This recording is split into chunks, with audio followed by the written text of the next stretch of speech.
today, I'm announcing another executive order that will accelerate and intensify this work to save more lives more quickly.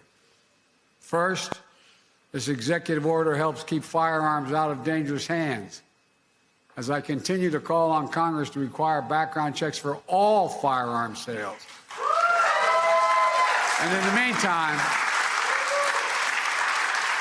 the meantime, my executive order directs my Attorney General to take every lawful action possible to move us as close as we can to universal background checks without new legislation.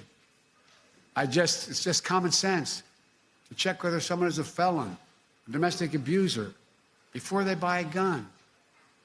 The executive order also expands public awareness campaigns about the red flag orders, laws, which my son, before he died, Attorney General in Delaware, was a great proponent of and instituted.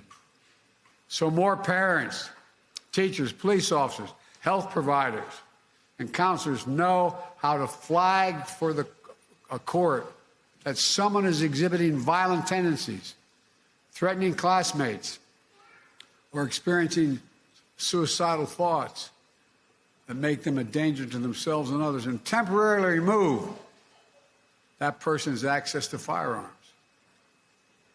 And it promotes, this executive order, safe storage for firearms, something every responsible gun owner agrees with. Second thing it does, the executive order ramps up our efforts to hold the gun industry accountable. It's the only outfit you can't sue these days. It does that by calling out for an independent government study that analyzes and exposes how gun manufacturers aggressively market firearms to civilians, especially minors, including by using military imagery. And it directs the Attorney General to publicly release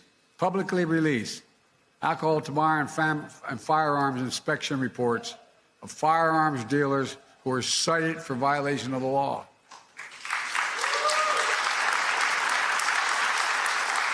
That way, policymakers can strengthen laws to crack down on those illegal gun dealers, and the public can avoid purchasing from them.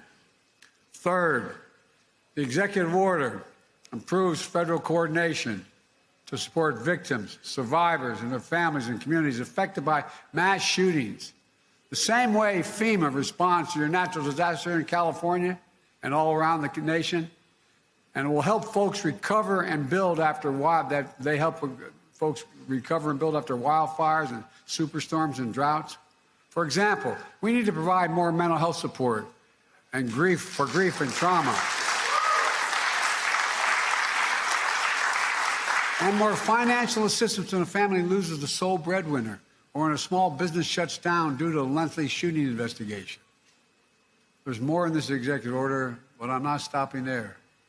Last week, I laid out in my budget that we invest more in safer communities and expand access to mental health services for those affected by gun violence. Congressional Republicans should pass my budget instead of calling for cuts in these services or defunding the police or abolishing the FBI, as we hear from our MAGA Republican friends. But let's be clear, none of this absolves Congress the responsibility from the responsibility of acting to pass universal background checks, eliminate gun manufacturers' immunity from liability. And I'm determined, once again, to ban assault weapons and high-capacity magazines.